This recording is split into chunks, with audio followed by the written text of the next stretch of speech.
কুকুৰ হ'ল এজন প্ৰভুভক্ত। কুকুৰে আমাক ৰাতি চকীদাৰ কৰে। তাৰ বিনিময়ত তেওঁলোকেনো কিনো পায়?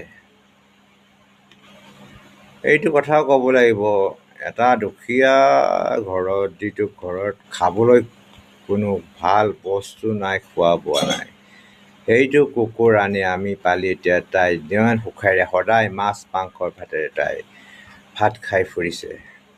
যিয়েই নহওক, কুকুৰে কি জানেনে, কুকুৰে হাঁহেও কান্দেও আৰু মানুহৰ দৰে সিহঁতকো ভোক লাগে, কিন্তু সিহঁতে অমাত বেচেৰা ক'ব নোৱাৰে। সিহঁতৰ বেমাৰৰ কথাও ক'ব নোৱাৰে।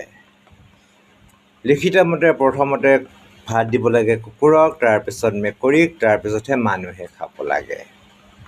That's all, thank U.